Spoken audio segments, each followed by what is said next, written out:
Hello and welcome to the Gooners podcast. Mike, Happy New Year to you. Happy New Year to you as well. We're starting off 2019 in winning ways.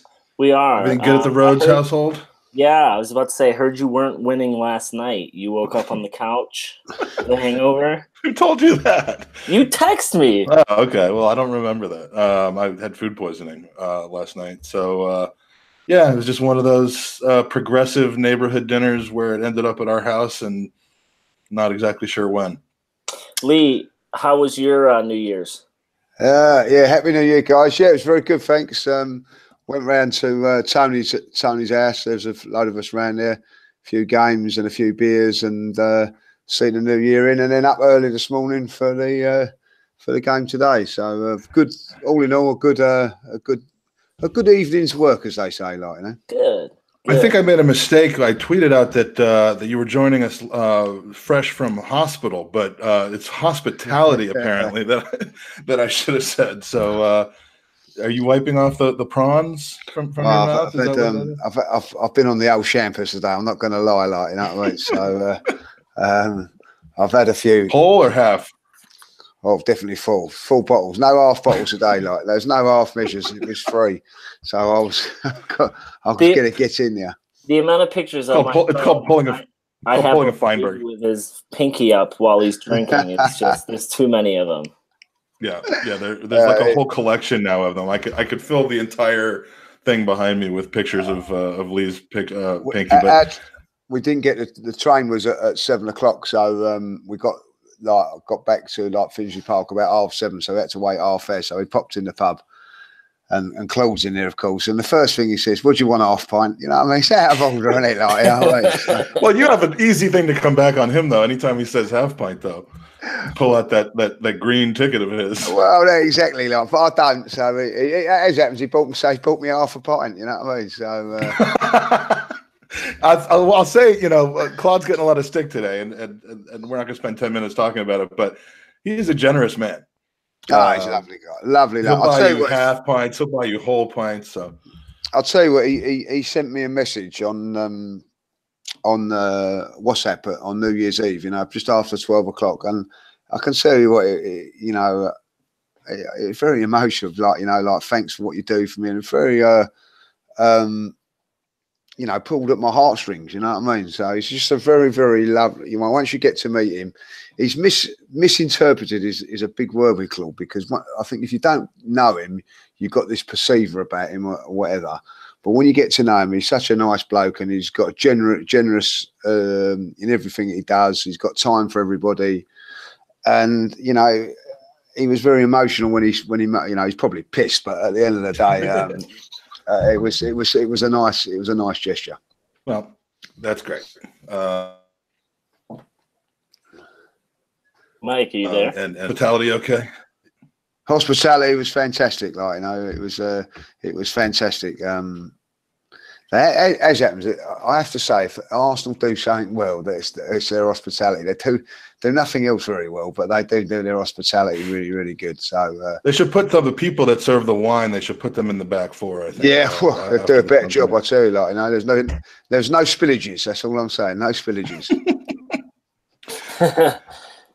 Let me make one quick. We're having a bit of technical difficulties right now. By the way, I'm not sure on whose end. Is it you or who is it? Oh, it's probably me. Okay. But right now it's not happening. Or what? So let's plug forward. I want to give a quick shout out before we really get into the meat of the podcast. I want to give a shout out to our 4,000th Twitter follower, who followed us from basically right next to me when I was in Jamaica at the sports pub. Rowan Nasser, who lives in LA, formerly from Belgium and Lebanon.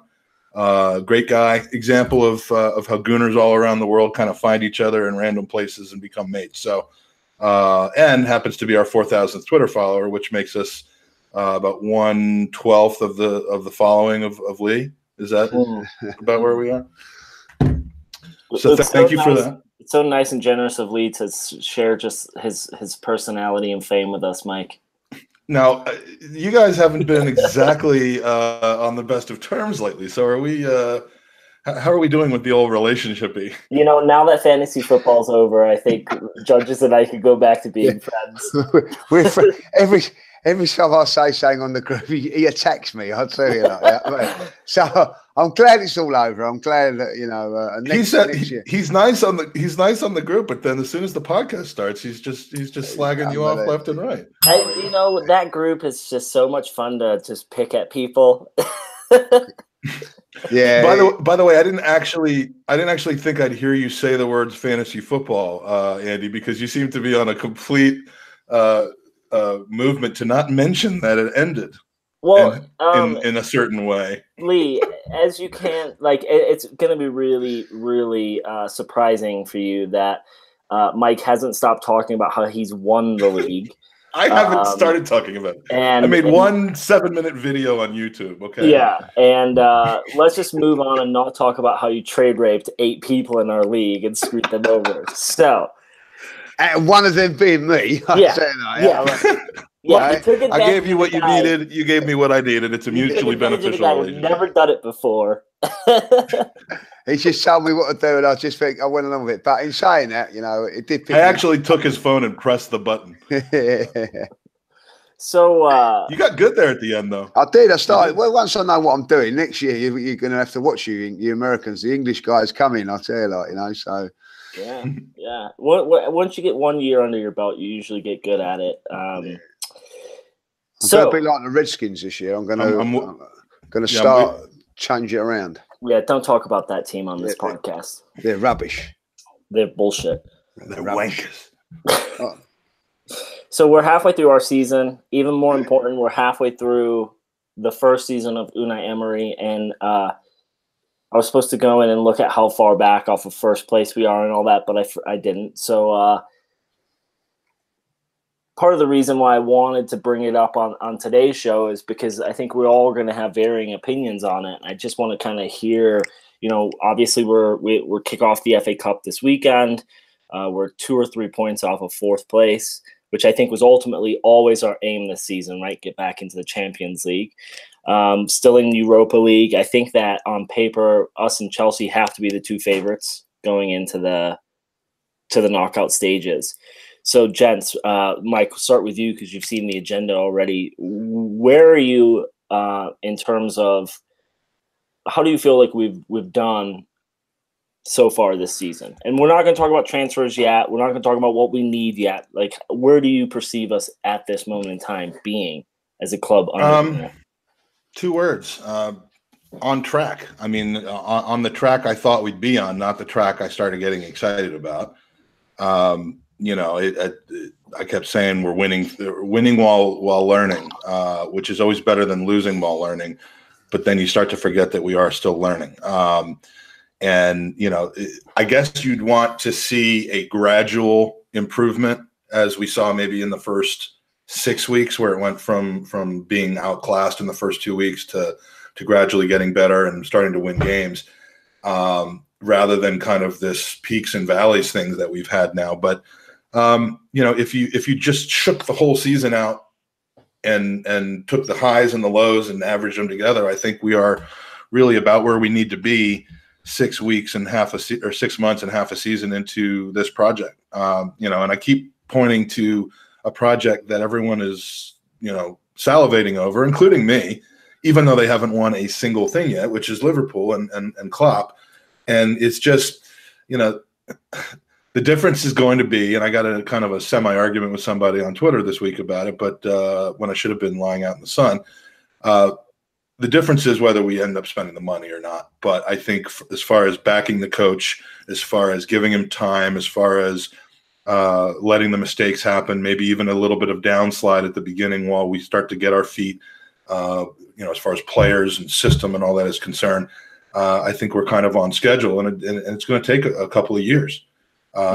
We'll find out soon whether we are going to make the proactive effort to get there, or whether we are, as we've kind of been in the past, happy to be, you know, a 4th to 5th place team now. But I mean, I'm not concerned.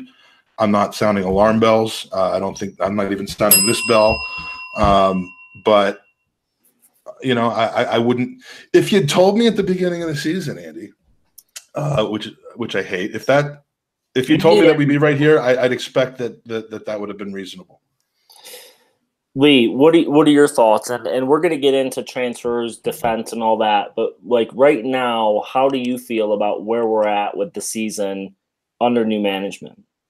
I think it's a difficult one. I think that at times I've been really encouraged by it all, and then there's other times I've felt let down by it all. Like, you know, and I was just trying to think about when we was just coming on. Has really anything changed from Chelsea? You know, if you look at the Chelsea game, we probably should have won that game with a chance. We had lots of chances in that game. We missed the chances, and then we conceded 3 goals in that game. The defence, when it needed to defend, didn't. And we go back to where we are now. Probably we're not really improved. That's my biggest issue. My biggest issue and my biggest problem with Unai Emery is that I do think he's a very, very good manager, and I'm really encouraged, and I like a lot of the things that he's done. But I just don't see no improvement on the defence. I just don't see no improvement. People go, "Oh, it takes time." Well, it don't. Some of the other managers come in and, you know, some without, I'm not going to mention no names, but, you know, the ones that have got relegation issues, they come in and straight away shore up the defence within weeks. And here we are, in 6 months down the line, you know, not defending. And what I'm saying by that is that Lee wants to hire Fat Sam. Well, just or Tony Pulis, just defence out. You know what I mean? Because and I'll say why it's frustrating for me as a fan, because I've gone to Old Trafford this year and I've gone to Liverpool, 2 of the biggest clubs, and Chelsea, to be fair. 3 of the biggest teams in the Premier League, and we'll all admit that, won't we? Like, you know, that whatever you say, we've been up in a game in 2 of those games. Like I mean this when I say, like the Manchester United, for instance, we went 1-0 up within 3 minutes or 5 minutes. We're 1-1. We then get 2-1 up with 10 minutes to go at Old Trafford, and before you could finish celebrating, it's 2-2.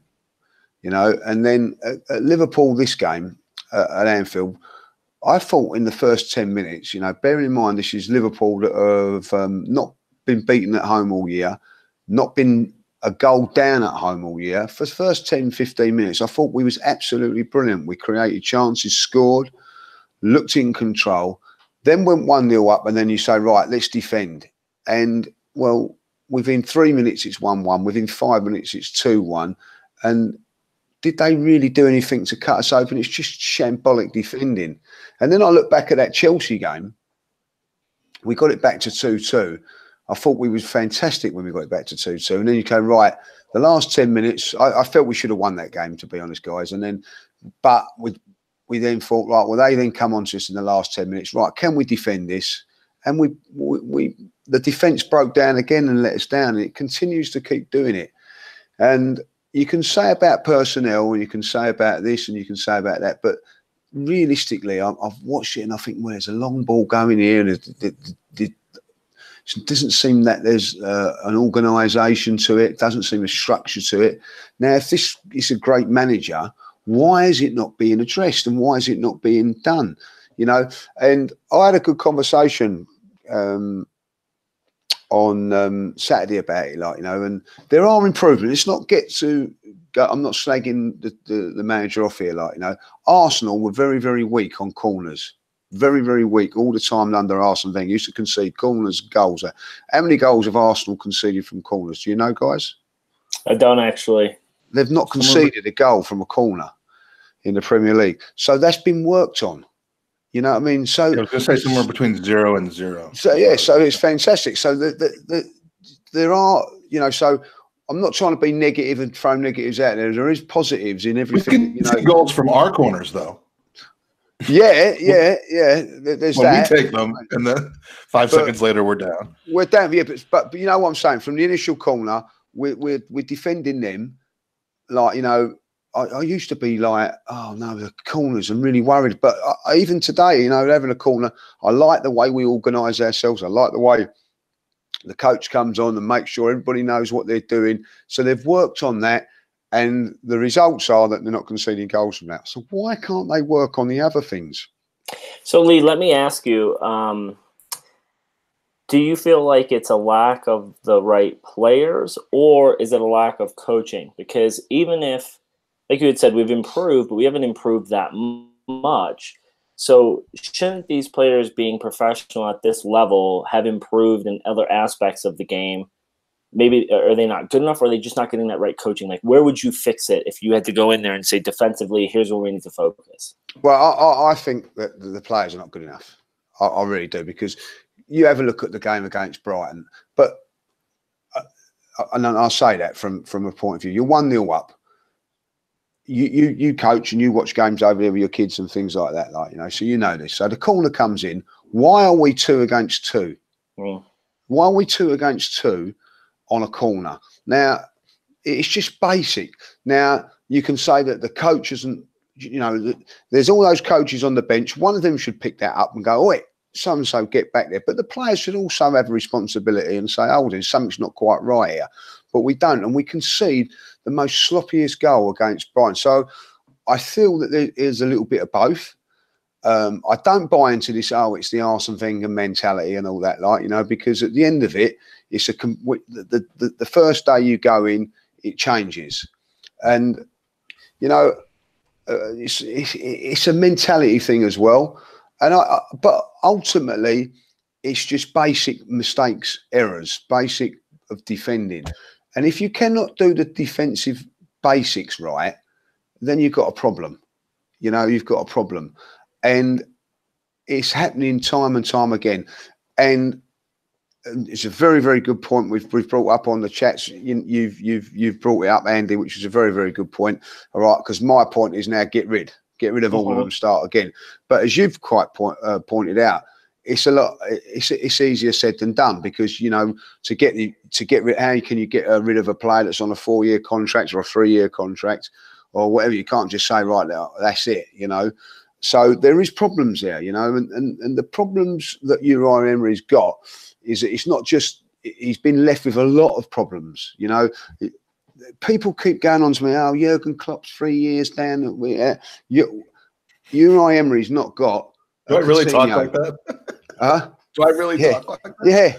Well, not just you, but Uri Emery has not got a Coutinho in the ranks that can sell him off and get 140 million for him, so they can go and buy their weaknesses. We've not got that. We had 2 assets last season. We had Jack Wilshere and we had Aaron Ramsey. If we'd have sold them in last summer, we'd have got 67 million, and maybe we could have addressed these issues. So now we're asking the club, which baffles me, by the way, lads, that we've got no money, no budget. What's going on there? Yeah. But we haven't really got any assets to say, well, if we sell this one, we can buy this. And before you start saying about Mesut Ozil, if we sell Mesut Ozil, who in their right mind is going to buy Mesut Ozil? And I don't mean that in a nasty way. Is that he is on so much money, wages wise. To have a 4-year contract, you're going to be paying out £45 million in wages and another 40 million in a transfer. No club's going to do that, guys. So what they will say is, well, we'll take Mesut Ozil, but pay his wages, but we're not going to be able to fork out a fee. So we're going to have to cut our losses. And again, there's no real bargaining money to go and get what we want to get, and that's the problem we've got now. And I do feel for Uri Emery, and I do. Claude said something today, which I know he says a few things, blah blah blah, but he said something was really, really fundamental today when he turns around and says, about Emery, he's willing to be the manager with all those sort of restrictions. Now, would a real top class manager do that? Like if you're going to go into Manchester United, for instance, whether it be Pochettino, whether it be Zidane, he's going to go in there and say, right, I want this, I want that, and I want that. And because he's going to be this top manager, he's going to get it. But Unai Emery hasn't got that clout to be able to do that, and that's why we've got him. Maybe I don't know, but I do feel that Arsenal have got a big problem. Is that I don't think Arsenal will be able to find anybody better than him.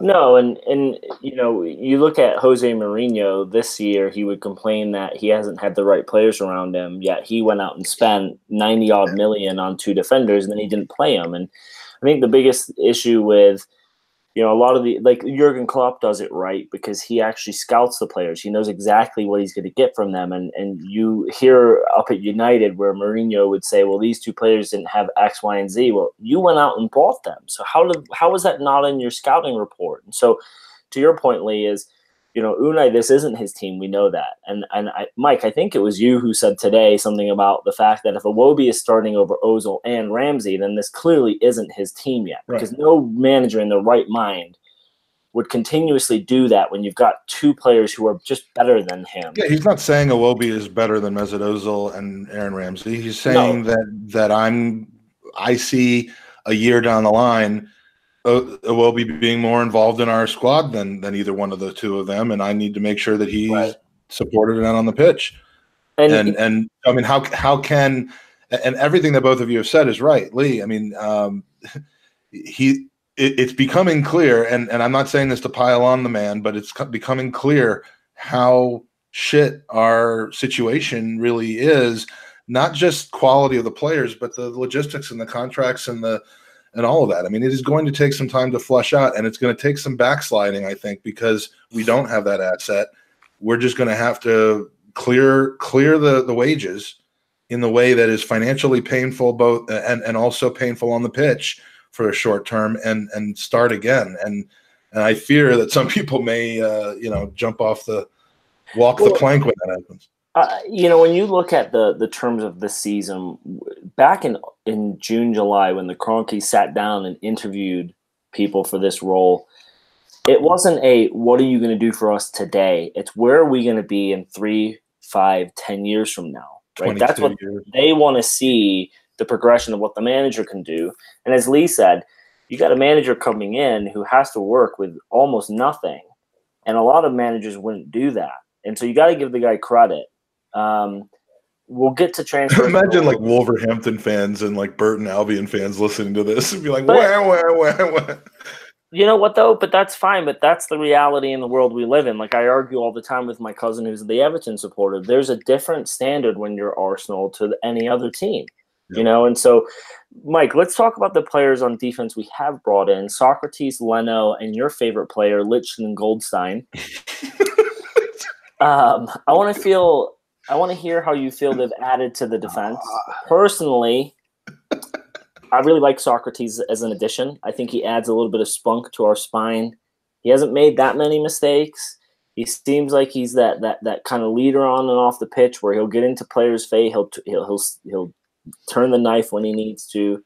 Lichtstein Goldenstein is Lee. I'm on the bus, my friend. I'm sitting behind you. He's fucking You're riding with me now. You're riding with me. Thank you very much. Lee, I'm going to make an announcement. I'm riding with you. Yeah. Okay. Now, I do want to say this. Even though we did see his goal together. I got so much stick for that. I will say as a caveat that I believe and hope, I think he's doing things off the pitch. Yes. Right. That's positive for Arsenal. But on the pitch, he's been absolutely dreadful, and you can tell why Juventus have shipped him. Yeah, I think we can at least point partly to him as to Bellerin's resurgence. Yes. I'd like to think that, because otherwise there's absolutely nothing to other than a goal against Blackpool. Mike, what are your thoughts on Socrates? Has he impressed you? Is he a stopgap defender? Do you see him being here long term? Like, what are your thoughts? Well, I mean, he's 30, so I don't see him being here long term. But as a defender, that's prime. I mean, that you're going into the prime years, right? Didn't we used to sell defenders as soon as they turned 30? Well, that guy we're not re-signing Bakary Sagna because he was 29. And how many years did he go on to play? and how many cups did he win after? Yeah, well, exactly. Yes, I mean, I think Socrates is one half of whatever partnership we need to have in the back, even when we do bring in a new player. Whether with Holding not able to keep his form because of injury, and we won't see where that went until we see a recovered Holding next season. Koscielny, again, I've said this a million times. Was he awful today? We were all awful today in the back, despite only giving up 1 goal. But he's not the answer. Socrates is. Whatever we can get out of Mustafi is, and if we can improve on Mustafi with actual signings of quality, then yeah. But Socrates, since you asked me about him, I love him in the team. I love his spine, like you say, his spunk. I don't know why you got spunk on the mind so much, but yeah, I like him. I mean, and I love how everyone says, well, you got to bring in Manolis to partner with Socrates. Like, I can't figure out the connection between those two guys and why everyone wants to see them partner together. But I wouldn't mind seeing that. But again, why would Rome sell him? Why would Roma sell him to us? But yeah, I like him. He's probably the best addition that we made over the summer. And his pace a couple of times actually surprised me in a positive way. Like, I mean, he's got sneaky pace. People think he's a slow plodding Mertesacker type gazelle. But he's got that kind of, when you need to do it, he can do it type of pace.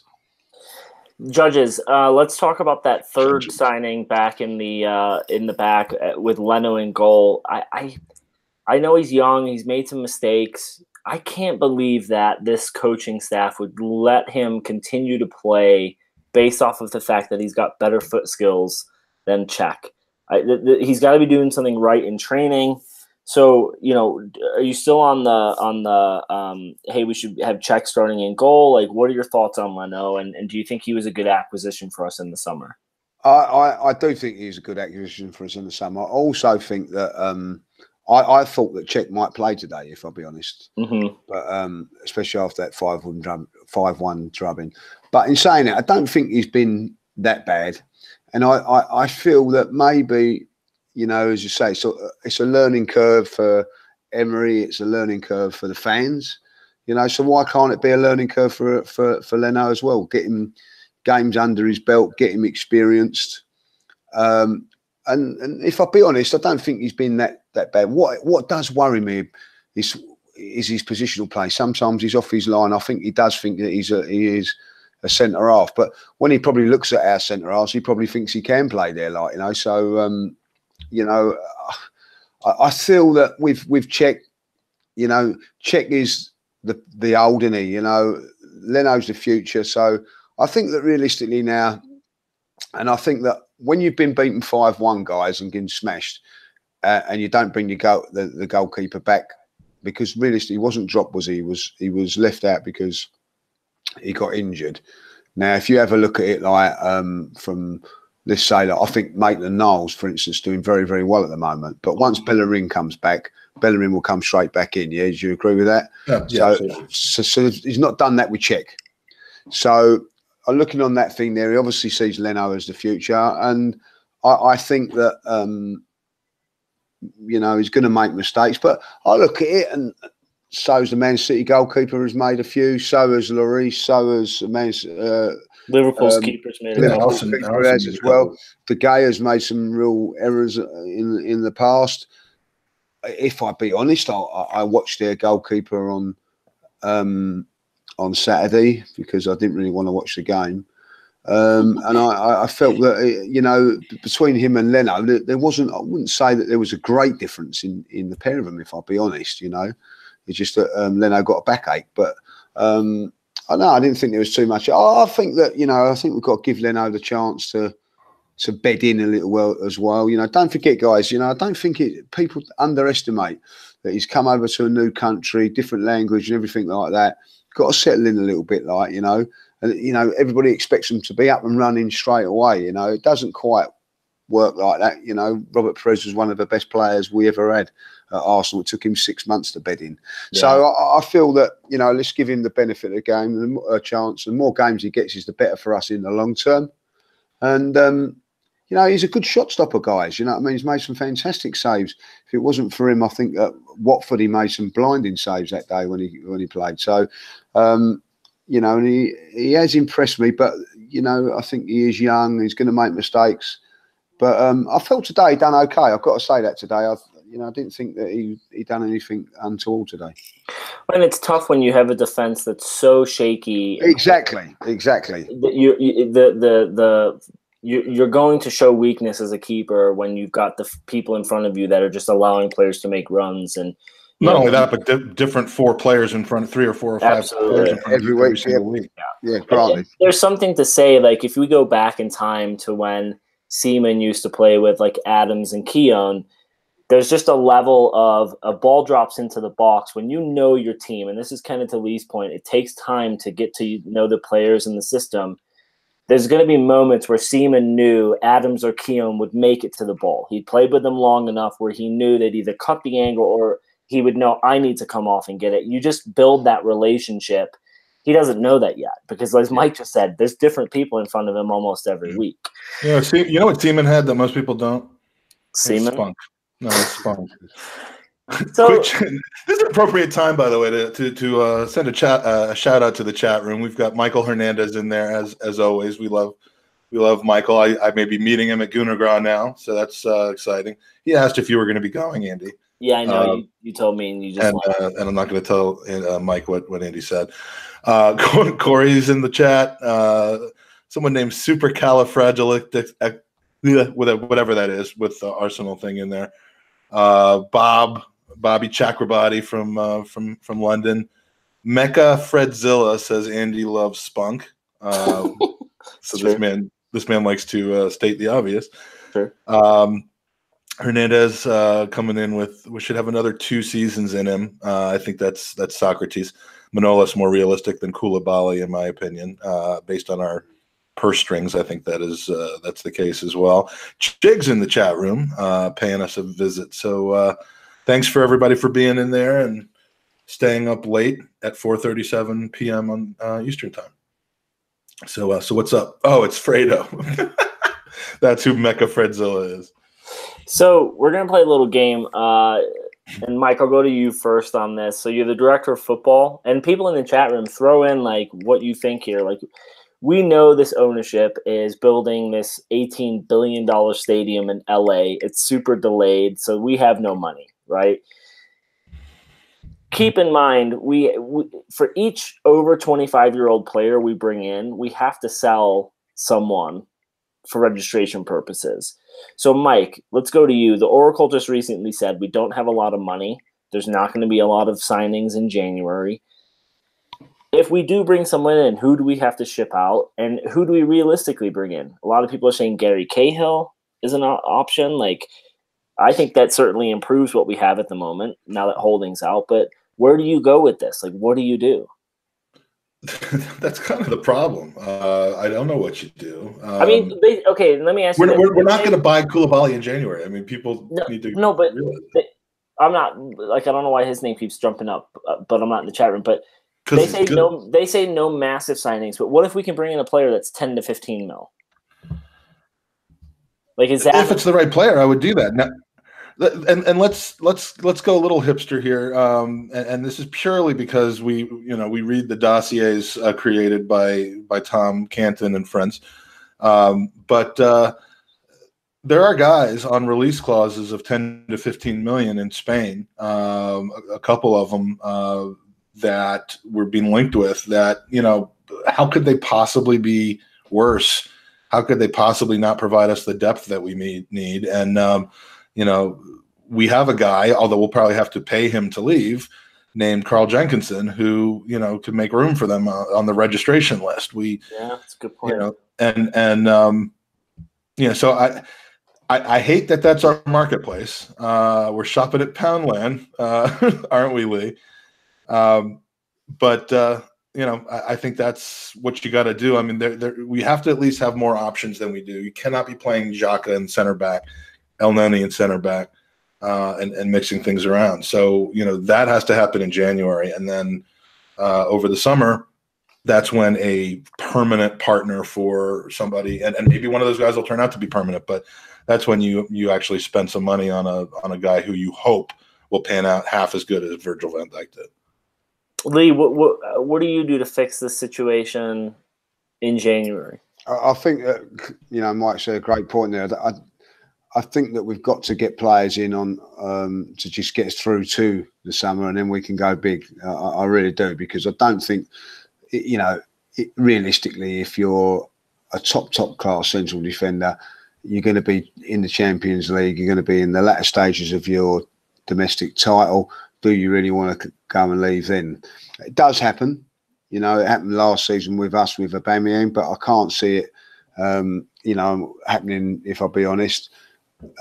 Totally agree with the Cahill one. It's not the ideal signing for us, but he's better than what we got there. It's as simple as that. Tony Adams is better than what we've got there at the moment now. You know what I mean? I think he could come in there and organise that defence better than anything, and I just think that we've got to look to do that. The good thing about this is, which is a great point you just made there as well, is a lot of these foreign clubs have got release clauses now. So to actually release them is probably playing over the odds, but that they can be released. So, and this is where Sven comes into play. I mean, yeah, exactly. Between Sven and Tom, the two of them need to identify these players and get them over here. Yeah, but because you can look at it from a thing where they've got, say, I don't know, a player, say Lecazelle's at Newcastle. You can go in there and go, well, we'll give you 20 million. When Newcastle go, no, we'll give you 30, we'll give you 40. You don't really know. But if there's a release clause of 25 million, say, for instance, we'll try it with 23 because that's what we're like. But, in theory, it's going to be 25. Well, you can get them for 25 million and one. Yeah. So, that always works. Hopefully those days are gone. We're not going to mess about. But if if you've identified a player, he's got a release clause of 25 million, then go for it and get it done. So there is that we can do. And if we can do that in January, then fantastic. I've said it last week and I'll say it again now. If we've got a budget of 30 million, 50 million, 80 million, and we're looking at buying a winger, I would put that winger on hold this season and just get in two top quality defenders so that we can, because I think that as painful as it is that we do need a winger, I still feel that we've got good enough things going on to be able to break teams down like we have done. We've gone to Man United, we've gone to Liverpool, and we've opened up teams. And some of the football we played today, guys, was sensational. So we're not that bad in that department there. But we have got to address this back line in the issue. I think that I've been just listening to a few people, what they've been saying today. People are not happy that it's a back three. People are not happy that it's a back four. So the managers, I don't think there's nothing wrong with that, by the way. I think versatility is something that's really, really good. I think today, we went with a back three to start off with and ended up with a back four and looked comfortable. So I don't think that that's such a bad thing, that we've got variety in our squad. So we can go to two systems and play them, but we've got to have the right players to play that system. I look at Kolasinac today. What a monster! What a beast going forward! What a beast! But this is when the decision is starting to come back. And it's just fantastic. But his defensive play though, Mike, is as it's awful. It's not as good. It's about as useful as a chocolate teapot, isn't he? Like, you know what I mean? It's just not quite got it. But when you see him in that, and I don't understand it. He's running 50, 60, 70 yards doing all of that, and he's got the power of the Hulk. But then when it comes to defending, he's a timid. Yeah. And so he's got to be in a five or a 3 or a 5. As soon as we switched to a 4, which we did, I think at halftime today, I started getting worried, although my worries were unfounded. But I think we're gonna get to today. But you have a look at his defensive for their goal. He doesn't really know what he's doing. I mean, he's a professional footballer, doesn't really know what position to take up, letting a player go off the back of him. It's all sorts of things like that are very, very worrying. So we've got to get in players that know what they're doing, how to defend, and can take us forward. And I've got to say this. People keep going on about Rob Holding. You know, when he was in the team, we were still making those mistakes. Rob Holding was a very, very good defender for us on the ball, comfortable as anything. I'm really impressed with his play. But he's, you know, he's a working project in motion. He's a work process coming through. You know what I mean? So yeah.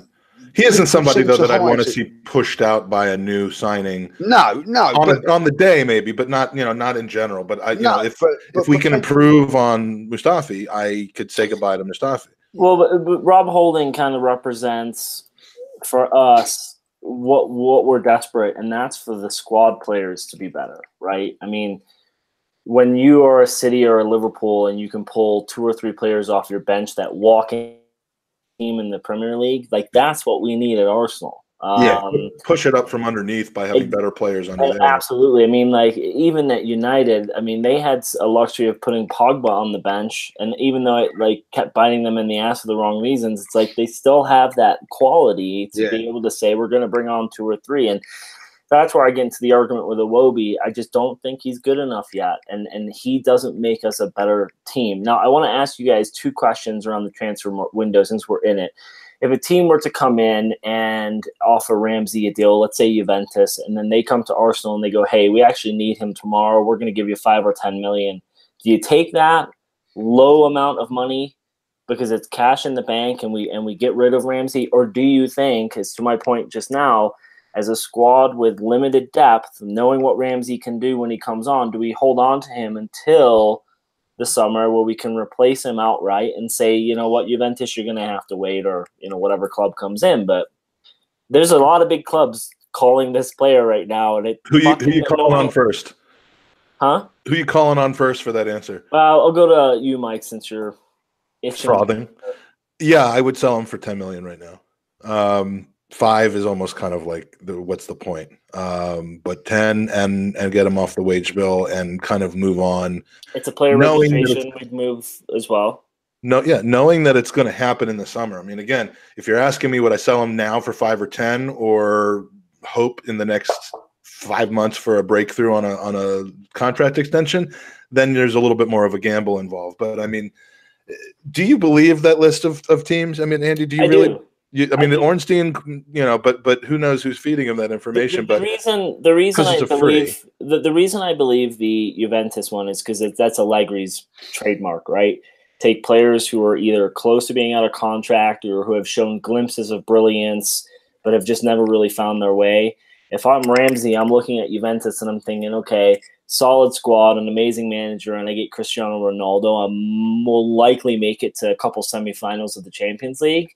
That's where I'm heading. And I do believe the list. Yeah, I do. I also think how funny would it be if he ends up at like Leipzig or something like that? Like after all this, he ends up taking a contract at Getafe. But yeah, the answer for me is at this point, just given the way things are going, I would kiss him goodbye. £10 million. But anything less than 10, you're just saying let's keep on hold of him until the summer. Yeah, I mean, because his wages aren't the higher wages yet because he didn't sign the contract. So if he's on 140 or 150 now, and we're not going to get any money from him, then yeah, I mean, make him play. I guess, which is the way which goes against my previous statements of put him in the U23s. Yeah, but you look at our squad right now, and if say Xhaka goes out hurt, Ramsey steps in. Say Ramsey's gone, then it's Guendouzi or Maitland-Niles, and are they really going to be good enough to hunt the Champions League? I'm not sure they are. Well, not saying they're not good players; they're just not there yet. And that's what this season, I guess, is for: is finding out without a locked on expectation that we're going to make Champions League. But Lee, what would you do with Rambo? Keep him, and I'll tell you why. Because it's games like today. We're struggling a little bit there. Take Lacazette off, which wasn't the right call according to the fans today. They all booed that. Yeah, it was. But also, I have to be honest. I thought, what's he doing there taking Lacazette off? But it was the right decision because we won back the midfield, and you've got a player in there that I think 2 things you've got to think of is a player that comes on and you know you're going to get work rate out of him. You're going to get a good attitude from him, and he's done that every time he's come on this season. You know, he's not sulked. He's not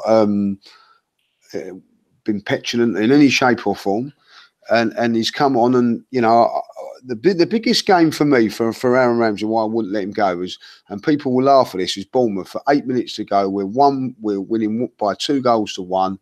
8 minutes to come on, and we looked a little bit tired, a little bit jaded. He come on and worked. Now he could have thrown the towel and just said, "Oh, I'm not bothered," just gone out there and strolled. He didn't. He put in a shift of 8 minutes, which some people would turn around and say 8 minutes is taking a mickey, but he didn't. And I think that's a good thing there.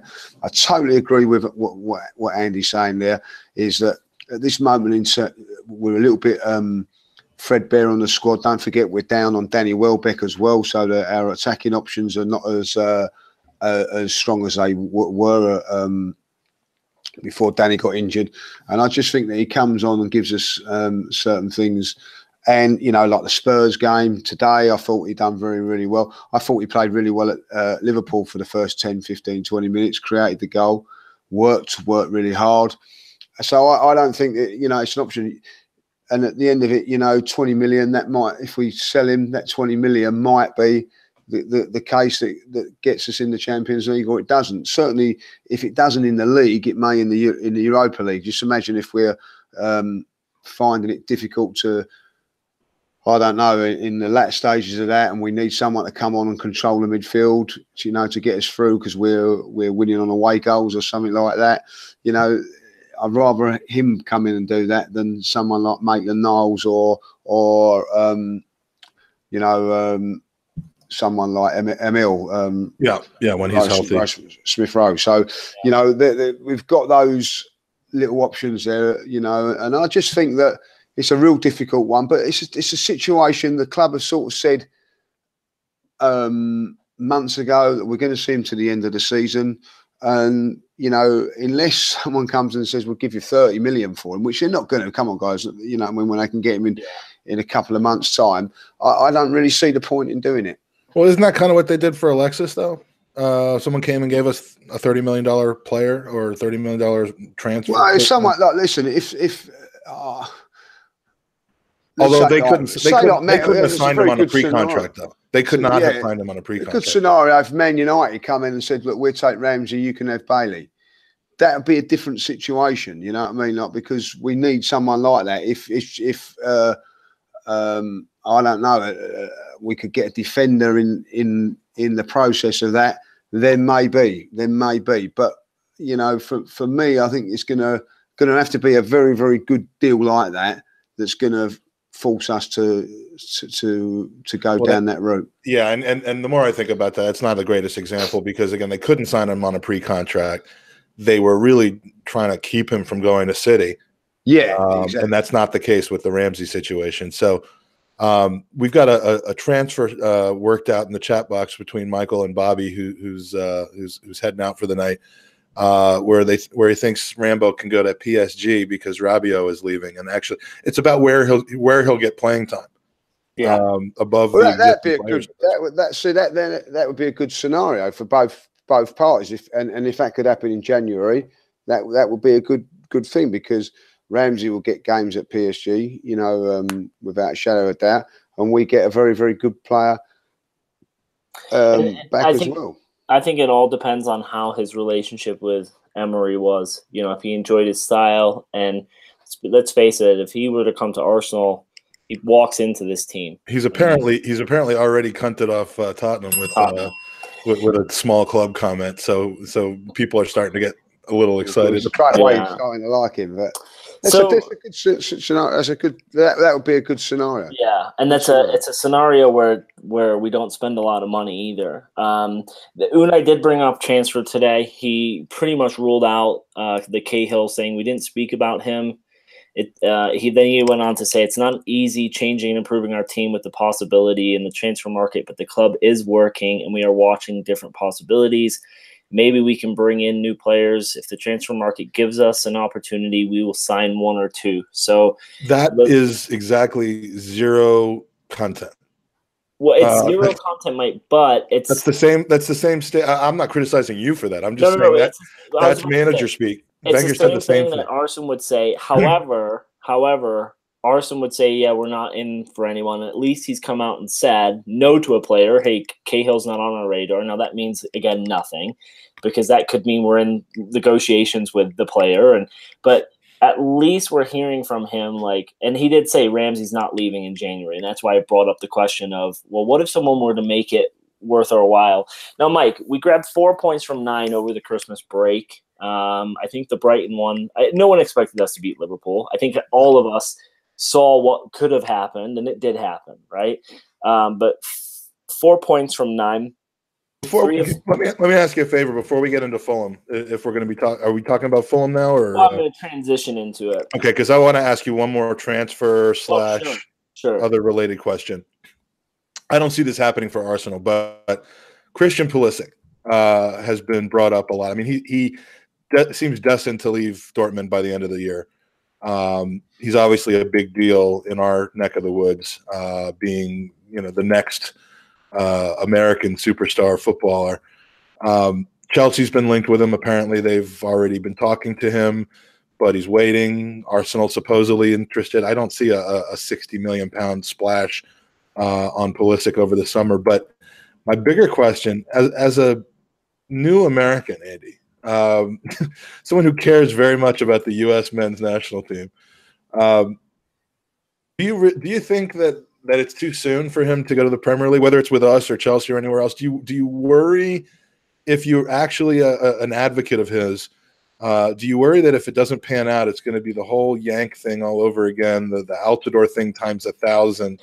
I mean, the Premier League is a physical league, more so, I would say, than Bundesliga.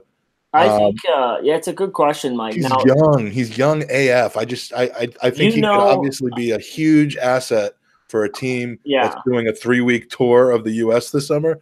But I'm not the biggest Pulisic fan. I've made that pretty, in our group of American friends. I haven't seen enough from him to warrant this vibe of what America thinks of the guy. I don't, and I'm just being honest. I don't follow. You don't watch a ton of Dortmund games, though. Well, no, and I also don't follow the U.S. men's national team like I do England. I mean, as you know, when England's on, my heart rate's like 180, and I'm all in. When the U.S. play, I enjoy it because I want to see my friends happy. That being said, he is the poster boy for America, and I see the reasons why. He's a pretty talented young kid. I don't think that transitions as much over into the UK. So if Arsenal or Chelsea were to sign him, I don't think he brings that baggage. I think that stays in the US, where everyone says, holy shit, our bread and butter is now signed for a massive team. I don't think that he has to carry that burden with him, because most of that is going to be US based. We saw Dempsey have it. He did really well in the Premier League at multiple teams. Who was the bald guy, the douchey guy? What was his name? The forward who played for LA Galaxy. Oh, Donovan. We saw he couldn't hack it in England. How do you, Lee, as an English home and away guy, how would you feel about? I mean, I know how you're going to answer this already, but I mean, the superstar American comes in and starts not to perform. Is he going to get abused? Not literally abused, but I mean, is his Yankness going to be a detriment to his development with the team? Honestly, I don't know. No, not at all. Not at all. I don't think that would happen. Just because he's an American. From an Arsenal point of view, I don't think Arsenal can afford 60 million on a wide player. My feelings is that probably Chelsea would go there, and I think that, listen, he'd do very, very well there. He's doing well in Dortmund at the moment, and doing well in Germany.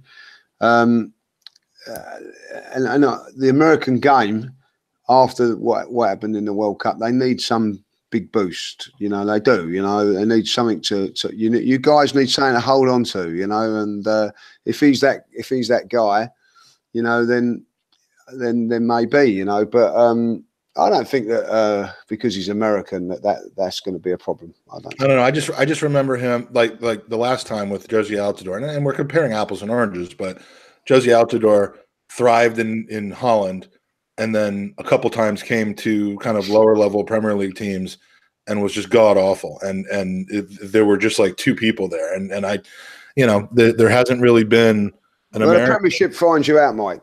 Yeah. That's my concern with him, is that he'll get found out.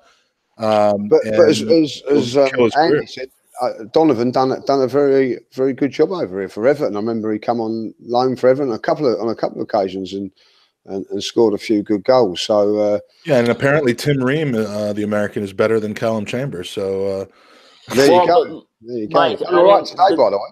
Yeah, the difference with Pulisic and the limited times for the U.S. Well, actually, I should say the only times I've ever seen him play was for the U.S. is the reason why I think that he doesn't struggle like Donovan or Altidore, because that motherfucker steps up when he needs to and changes games single-handedly. He almost like Eden Hazard's a game where he collects the ball deep and he just does as much as he can. He puts it in the back of the net, and so that's why I think wherever he goes, he'll be a success. And more than likely, Mike, because this is a great segue, he will likely end up at Fulham. So let's go there, since Fulham loves an American player. But as I was saying, they do.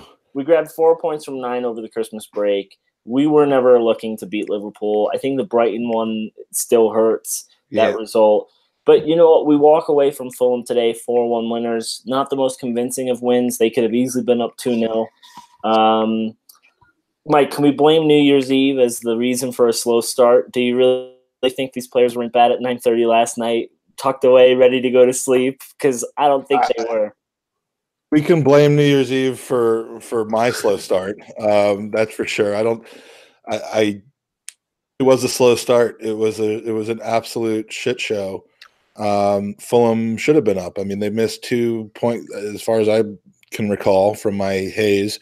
2 point blank opportunities. The best gift, I tweeted this earlier, the best gift you could possibly get me, ladies, Karen in the chat room, thanks for coming. If you're looking for a gift for me, it's Fulham. Birthday present, Fulham, Hanukkah, Fulham, they are the tonic for whatever ails you. And I just could not believe how poor they are on defense. And really just all over the pitch today. I mean, that might be one of the worst recently promoted teams I've seen in a while, and they have spent a lot of money to add quality to their team. I just don't get it. Yeah. Well, and that's why they brought Ranieri in, as Lee said. Some of these managers come in, they'll turn shit around, and he will. I mean, I think he'll save Fulham. Lee, let's not jump too much into the match, but Lacazette, nice to see him score again. Should give him a boost of confidence. I know there's a lot of boos with him being subbed off. Ultimately, I think it was the right move. Are we keeping him fresh, knowing that we've got some bigger matches coming up in the coming weeks with Chelsea on the horizon? It's a massive problem because, people laughed at me when Danny Welbeck got injured because I said we're going to miss him because he can come in and give these guys a rest. We've only got Lacazette and Aubameyang really as our two strikers now. So we're going to have to be a little bit more careful with him. I felt that today that, Lacazette played really, really well. And I think come to these away games, he's going to be more vital in these big games than Aubameyang because he's the one that holds the ball up. He's the one that does the work rate. So, I think that this would be good managing from Emery to just put his arm around him and tell him what he's doing, why he's leaving him out. Don't get too frustrated. Today, he didn't seem too bothered that he, obviously don't like coming off, but he seemed he understood the reasons why. So, and I think that, listen, we go to Bournemouth now on Saturday. Would you leave one of them two guys out? One of them's got to play. As far as I don't really want to see us go up front with just Eddie in that game. So hopefully, Emery will be taking this a lot serious than what Arsene Wenger did in his last season with the game against Notts Forest, because I don't want to go through that again. So, and I think he's got to respect the competition, respect the opposition, and I think that, Lacazette, got 20 minutes against Liverpool. He's got 70 today. you know, and I think that he'll play against Blackpool, and we need him, and then that's as simple as that. You know where our goals against Blackpool are coming from, though. Well, it'd be playing, you know what I mean? So it's going to be Lichtsteiner. I mean, obviously, So enough said about him, Mike.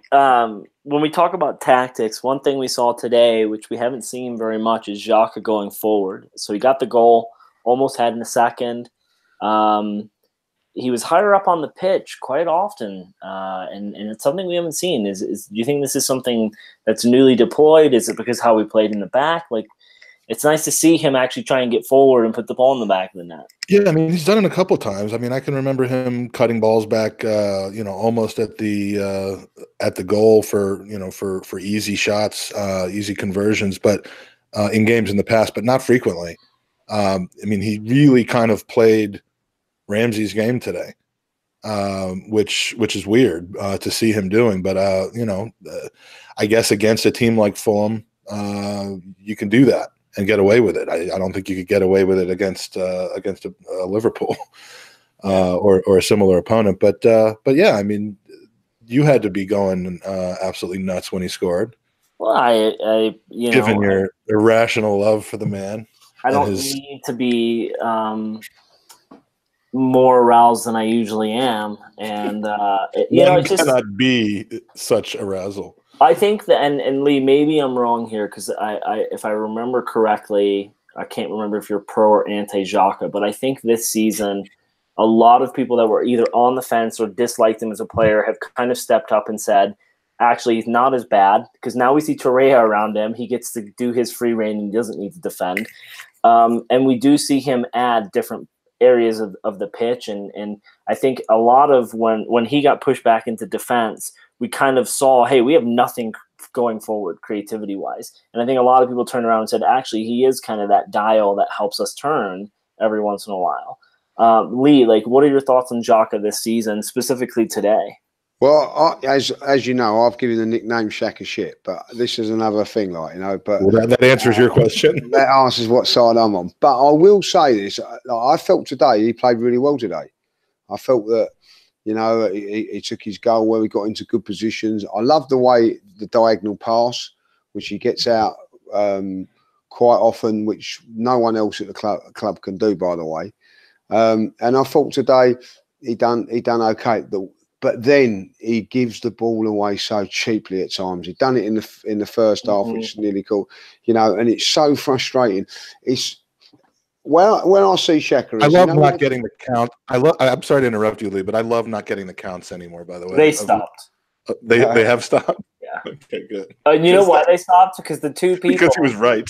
The two people that bit every time, you and Tom, are no longer in that group, so he stopped because no one pays attention to him anymore.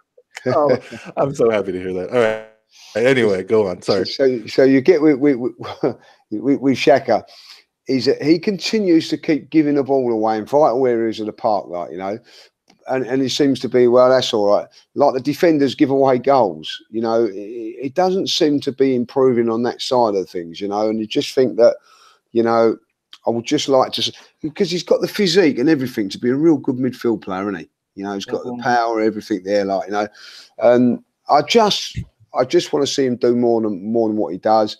It frustrates me how he's got Torreira in there, and all of a sudden this is making him a good player. Why? He should be a good player anyway. You should be dominating anyway. Who's ever in there, But there are flaws in his game, which there's flaws in which sums up Arsenal, and but I'm not one of these people that turns around and just, there are a few people out there that just, no, he's crap, won't have it. If he plays well, I will say it. If he plays bad, he plays bad. I felt that today he done a very, very good job. I think that, and was Torreira playing in that first half? No. So it just shows you that he can do it without him, because I thought he played actually better in the first half than he did in the second. Who's Torreira? Or Torreira, whatever his name is. You know what I mean? Oh, okay. I thought we were talking about the coach of the Columbus Blue Jackets for a second. Torreira is a very, very good player, by the way, but he's just gone through a little bit of a in his last couple of games. Let's be okay with that. Yeah, no problems. Lee, give him time. Jesus Christ. I'm just saying, he's had a cut. You know, Lee, you know He's got to go. You don't like him. We get it, right? He's had a cut the bag. But I think I I honestly think with Torella, I think that's because, you know, he's just come over this season. The games are just catching up a little bit. I think today was a great move again by Emery to leave him out. He'll probably leave him out on Saturday, and he'll be fresh for a little, hopefully a little, you know, to come back for the West Ham game. I think again that's good managing from the manager, and just to see that he's just tired a little bit jaded, you know. So freshen it up a little bit. Guendouzi can come in for the next couple of games and cover him. I thought that was good managing today from Emery, you know, because I think going forward, West Ham and Chelsea, Torreira's going to be a vital player for us, vital. Yeah, absolutely. The last thing I want to say on the Fulham match, Mike, before we hand over to our user questions, is that I was hoping after Ramsey scored, he would have kissed the badge, pulled out a pen, and just said, you know. They're singing that today, by the way. Sign him up, sign him up. I don't know if you heard that, did you, on telly? Or... No, that didn't come over on the television, but I thought I heard something like that, but it wasn't clear. But yeah, it's a sad point, but it's a point we've made a bunch, and he'll be missed for sure. Yeah, I'm with you now, Andy. As far as I'm concerned, he's gone now. You know, in May, it's not going to happen. He's not going to sign. I've come to accept it, but you know, I'm going to support him to the end of the season. It was nice to see him score his final goal for Arsenal today, though. I don't know that, Mike. It was well taken. I was surprised a little bit that he didn't turn around and try to backheel it in. Yeah. Or Rabona, but no, it is nice. I cannot get enough of this conversation, so let's have it. Arsenal legend or not, and does it matter where he goes as to whether he's an Arsenal legend or not? I don't know that we can. Oh, sorry. I'll just go since I'm already talking. Go on. Sure, I didn't assign that one quick enough, so I don't know that you can. Still got it in for me, innit? Yeah. Lee, we get it. You hate Torreira, okay? Fuck. Don't you say that on there. I love him. I think it's too early to call him a legend, Mike. I think when you look back at his career and you look at all the British players that we brought in, he was probably the biggest impact of those 5-6 players with Gibbs, Jenko, Wilshere. Who else was in there? Chamberlain. British core. Yeah, that British core, and I, you know, he scored a lot of big goals for us, specifically those FA Cups. That British core turned rotten pretty quickly. As Lee pointed out, he's never once dropped his head. He's never once come out and made a point out of this. I think he was given a contract. He wanted more money. He saw value.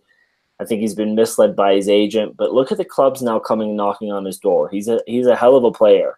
And he's not the type of player who's going to go to an Everton. He's going to be going to a Juventus, a PSG, like a top European club. And to answer your question, I don't think we can call him a legend yet. I think that's a question 10, 15 years down the road after his career. When we look back on it, we could say. So in other words, if we have a shit 10 years, then he becomes the legend. Well, no. I think you look at what he's done. I will say this, though, Mike. He's due a testimonial, and whenever he does hang up his boots, you know that's going to be at the Emirates. Okay. Lee? So, you know, I agree with what Andy's saying there, but for me, you know, I look back at Charlie George, legend for scoring in the FA Cup final for Arsenal against Liverpool, Alan Sunderland. You know, someone said, like, which is a great point the other day, would Andy Lilligan be a legend then because he scored in the cup final winner? But he's done it twice. You know, You know, for me, probably the best cup final I've been at was the Arsenal-Chelsea game for everything that it was. And, you know, for me, you know, some fantastic goals along the way. And I think that he will do. I do agree with Andy. It'll probably take a couple of years before people will say that he is an Arsenal legend. But you know, I think that it's not his fault that we've not won titles. It's not. You know, I think that at times we've been mismanaged and whatever. But I think that he's been a fantastic player for us. won't go down as one of the greats. Let's be honest. There's a difference between being an Arsenal great and an Arsenal legend, you know. But I think that, you know, legend. Say again, sorry. Legend is easier than great. Yeah, I think that it's a, you know, different word, different way meaning it. Like, you know, I think that you know, it doesn't have to be a fantastic footballer to be a legend. You know, I think winning something gives you that. Well, you look at Charlie George and Thierry Henry, right? There's the legend, and then there's a great. I mean, that's like the way I look at it. That's a good comparison. He's in like the great category for me, but that's how I look at it. Where it's like that player who impacts and changes your like without Thierry Henry, Arsenal aren't the Arsenal we know today. That made him great. You know, that's the way I look at it. There's, you know, Lee, where would you put Dennis Bergkamp, as a great or a legend? For me, he'd be in he'd be in the great category as well. But you would say, like, you know, the great Dennis Bergkamp is a legend. You know, you can be both. You can be both. Yeah, exactly. Yeah. But like Lundberg, for example, for me, he would just be a legend. That's a great point. You know, I mean, then maybe the definition of legend is where I'm off here, because to me, legend is a guy who just, I mean, it was incomparable in his time. Had like a massive impact on the team over the time that he was there. Hopefully spent most of his career, as I guess we could say Ramsey will have done. But is Michael Thomas a legend, Lee?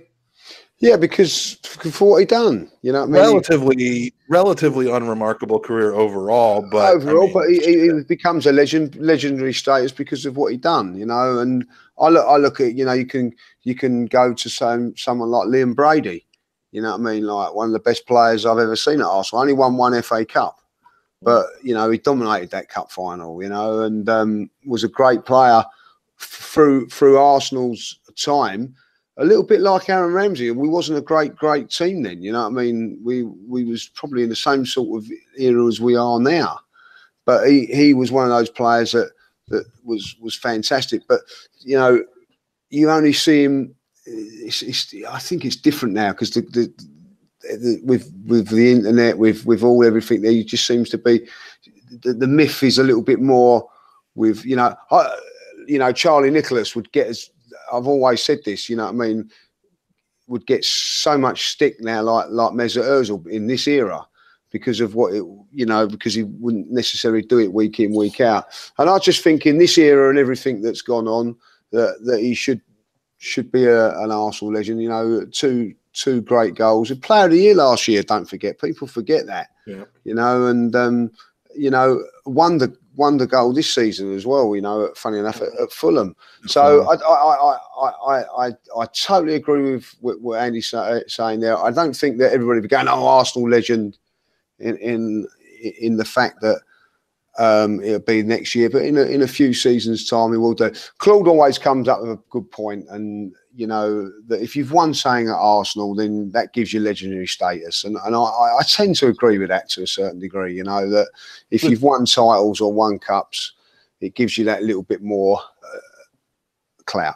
And that leads into a question in the chat box from Michael Hernandez, who, by the way, named his son Michael Thomas Hernandez after Michael Thomas. There you go. I didn't get the opportunity to do that with mine, but he says, in your opinion, he actually says in your gentleman opinion, he must be in the wrong chat room. What defines a legend, titles or years at a club? And you've just basically hit the nail on the head as far as what you say. Yeah, you know, I think that it's a difficult one because listen, you know, Sanchez to me is a better player than Aaron Ramsey. He's won cups, but only been there a few years. Would you say that he would be an Arsenal legend? You know, I wouldn't even admit to having ever had him at Arsenal. So I think if I be honest, the Arsenal legend suits when it wants to. You know, like, you know, Robin van Persie was here for a long while. Would you put him down as an Arsenal legend? People. Well, not really, you know. I think the way you leave the club actually pans into whether you're an Arsenal can come into that as well. And I think that Aaron Ramsey probably is going to leave. May have actually seen what these guys have done, and felt, you know, I'm not going to leave like that. I don't know. So I think that can be part of it as well. You know, the way you leave a club and. But then, Lee, I think to that point, there's also got to be a genuine kind of love for the club. You know, when Ashley Cole, legend, no, great and left back, but yeah. He'll never be a legend. But like you just said, when anyone asks, every Arsenal supporter, they'll put that aside and go, "Fucking great left back." Yeah. But because of the way he left, and I think that Ramsey, as Lee just said, he sees that. But when you look at the Wilshere, Ramsey, some of these players, there's a genuine love, I think, for the badge. And so when they do leave the club, they try and do it in the most respectful and polite way. And you could tell Wilshere was hurt. You could tell he was physically hurt, emotionally hurt by that. And I think that when Ramsey does eventually leave, we're going to get the same type of message of, you know, like even when Thierry left, I remember I cried with him in that video that Arsenal posted of him saying, I've got to go. I need to go win this Champions League. And I think every Arsenal supporter was so hurt by it, pissed off, but knew why he was going. I think when we see Ramsey finally leave the club, we're all going to sit back and go, shit, this sucks.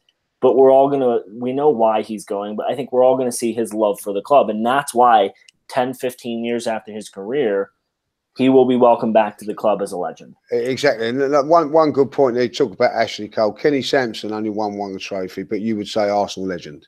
Yeah. You know, because, you know, it's gone in time, you know. And I also think it's a fantastic point you're making there about Thierry Henry, you know. I mean, do you know, and when you talk about who's the best player ever to play for Arsenal, and it's either going to be Bergkamp or Henry, I think it's very hard to split the pair of them, but I always go with Bergkamp because he never left Arsenal. Do you know what I'm saying? As a fan, there's just something about that. So it just edges me towards the Bergkamp thing, you know, because there always be that thing that Thierry Henry says, yeah, he loved Arsenal, but he went to Barcelona. You know, I'm not saying that he done anything wrong or whatever, but that just sticks on me a little bit more when I'm talking about Bergkamp, you know. So maybe it is a little bit of when they leave and when they don't leave. Now, here's a question, right? Hindsight's always 20/20, as they say. Had Ashley Cole left the club the way he did, but we knew then what we know now about the projection of our club, the way that we were going to go. Yeah, don't blame him. Exactly. We all look back at it now and being like, in that moment, we would have all done the same thing because he was Arsenal through and through, and I think he still is. You see him on A League of Their Own, and the boys just give him a ton of shit on there because there's 3 Arsenal supporters on those panels, and he does not come back at him. He doesn't, you know what I mean? And so if we knew now what we knew then, or vice versa, if we knew then what we know now, I think we would all sit back and go, good luck to you. Listen, Ashley Cole. We'd have people shouting, "Get out while you still can" to him instead of totally. Ashley Cole. If you look at Ashley Cole, right, he won a load of medals, and he also earned a load of money. You know what I mean? So he got everything in the whole package. You know what I mean? He left Arsenal for a lot more money because Chelsea were prepared to offer it. He got all the trophies that he wanted. He got them. So he'll look back on his career, and I think you're dead right what you're saying. He'll look back at it with more fondness the Arsenal winning things because he's an Arsenal fan. He's an Arsenal man. But it ultimately comes down to what you want to win in your career as well. And you know, dare I say it, them down the road, a lot of those players have got that sort of decisions to make over the next year or so, whether they do them or not. Because you know, you look at somebody like Aaron Ramsey we're talking about now, who's going to walk away from Arsenal with 2 FA Cups. Mm-hmm. And we're saying, oh, is that enough or not? You know, I mean, so it's a real difficult thing. And I just think that the FA Cup scoring goal thing is such a circumstantial thing because, I mean, I basically attribute both of those goals to Olivier Giroud as much as I do. They done fair chance, but the whole game. He was the leader. I mean, he was that to me he was outstanding in that season. And my God, if we ever needed it. If we'd have lost that game, I don't know where we'd be now as fans if we'd have lost that game against Hull. Against Hull. Oh, my God. Yeah, I don't know where we'd have been. I don't know. We were 2-0 down. We would have been 5 years further along in this rebuilding I don't know what process. would have been. I don't know where we would have been. I think that we'd have been in absolute meltdown. Here's how I think the legend thing, just to wrap it up, Mike, because when people look back on a career and you talk about a Thierry Henry, a Samson, a Bergkamp, a Charlie George, there are key moments in someone's career that you pinpoint. Like if you look back and go, okay, Kieran Gibbs was in those squads. Is he an Arsenal legend? No. In 20 years from now, when I talk to my son about Aaron Ramsey, I'm going to talk to him about those moments in the FA Cup, and that's what makes him a legend, because that's the name I think of. I won't think of Giroud in those moments because I'm thinking of the goals being scored. And as Lee said, God knows where we'd be as a club. So I think there's just moments throughout career. And then there's other people who see players as a legend. Like for me, the reason I'm an Arsenal supporter today is because I grew up with Ian Wright. Like for me, he's an Arsenal great legend. Same with David Seaman. Like the reason I wanted to be a goalkeeper was because of him. I never tried to grow the ponytail, but to me, he's a legend great. So I think there's different meanings for different people. Yeah, but when you go back and you talk about a player and you say, hey, do you remember him? I get like 20 years from now when Lee's 40, we're all gonna, he'll even say, oh, Ramsey, I remember that FA Cup goal. It's a great point. Great point. You're gonna think of those certain moments, and that's what makes them, in my mind, the legend, the greats. Now, do you get a trophy outside of the stadium? No, that's no. But we can't all have Nacho Monreal trophies roaming around the stadium. Statues. Trophies. And again, just to put a point on it, I think you can't say legend or not legend until maybe a year or two after they've left. And I don't think you guys are arguing that, but because it does have to do with the aftermath. Yeah. Or the pre-math in this case, because, before he ever kicked the ball, Sol Campbell was an Arsenal legend. Yeah, that's true. Totally, yeah. And so for totally different reasons. Exactly right. To me, Aaron Ramsey, had he finished his career at Arsenal, or at least played until it was like a age 30 to 32 transfer, absolute Arsenal legend. The fact that he's leaving now, under the circumstances that he's leaving now, not the on-pitch strops and through the press, but this the strangeness about this, it just kind of takes some of the shine off of it for me, and I don't consider him a legend. Ultimate legend for Arsenal, of course, is Kevin Campbell. So, because you see how much he still loves the club 20 years later. Different. I look at Kevin. Everybody. Will Ramsey go to the pub? No. But what they say about Kevin, when you go back, Kevin Campbell, the legend, Arsenal legend, is because he's won trophies. You look back at, he's won the FA Cup, he's won the league. Arsenal, and there's a fondness with him because of that he's an Arsenal fan. So he gets wherever you go, oh, Kevin Campbell, Arsenal legend. But that's because of what he's done in the past. Now David Hillier, who's another player in that same sort of era, doesn't get that because I think he won the Cup Winners' Cup. And I think was a part of the league side. So but doesn't get that same sort of status. Mike, I'm almost certain if Ramsey had finished his career or longevity of his career with Arsenal, he would have had something at the Emirates in terms of being on that ring. He would have had something because when he was 16 or 17. Yeah, it would have been a close to 20-year career plus the trophies. And I completely agree with you. I think the recovery from the broken leg, and that has to be taken into consideration. It all adds in. It does, but to me, he stopped just short though. I think in the summer when he leaves, we will see a video. We will see a message from him that will pull on all of our heartstrings, and I think that's what's going to cement for the majority of people that he will leave this club and eventually end up as an Arsenal legend. And go down in the history of this club as a great player. Yeah, Michael Hernandez says if it's based on time and love for the club, then Jenko is a legend. Wow, Jenko is a completely different story. The amount of time wearing the Gunnersaurus costume makes you a legend. So, let's get to a couple of user questions, shall we? Yes. Because we need to let this nice 40-year-old man go. Yeah. Got to go work them all the first time. Question: how many goals? Yeah, those clothes aren't going to wash themselves. How many goals and assists do you think Aubameyang and Lacazette combined will get this season? How many are they at now? I'd say, and I don't have this in front of me, I'd say goal-wise, it's probably around 20 combined. Assist-wise, I mean, they've assisted each other's goals pretty much every time. So I don't have that number, but you're going to have to answer the question anyway, Andy. He could have had a hat-trick today, Aubameyang, by the way. Yeah. Oh, easily, yeah.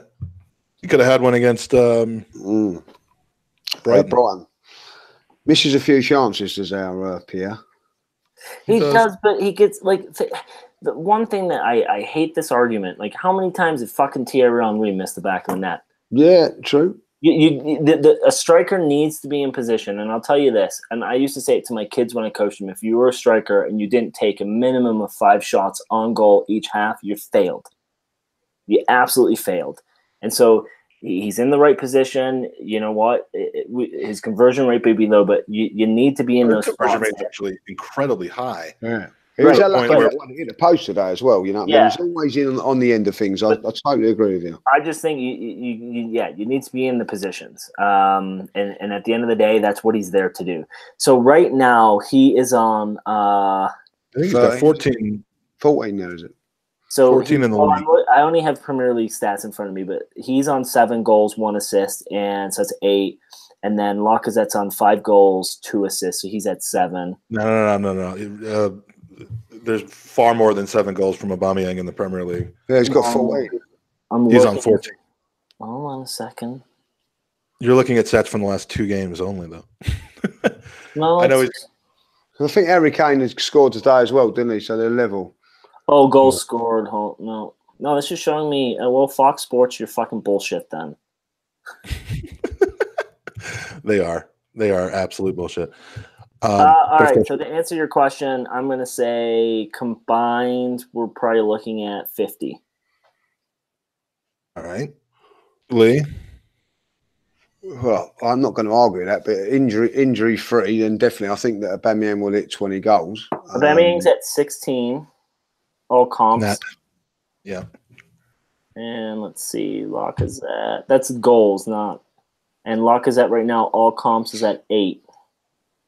So 24 and probably, let's say. I thought you got a few more goals in that Lacazette, you know. So it just shows, doesn't it? Wait. Well, he would have, but most of the goals would have been scored after the 70th minute. So they're at about 35 combined right now, Mike, between goals and assists. Around 35. I mean, the easy answer there is, double it. Let's go 70. Yeah, go a lot bit higher. All right. We have some other user questions, if I can find them. Also from Mike Hernandez, should Arsenal buy Alderweireld? It's the one guy whose name didn't get brought up earlier, but it's getting brought up by a lot of people. In the summer, yeah. Why not? 25 million. Would he come to us? I think he would, because we would pay him. He's 29 though, and as Mike just said, Socrates probably has about 6 months left of being good. So I'm not sure, Lee. I'm not sure. No, I think that listen, the greatest thing about it is that Spurs wouldn't want to sell him to us, but because now they're putting this clause, they ain't got a choice.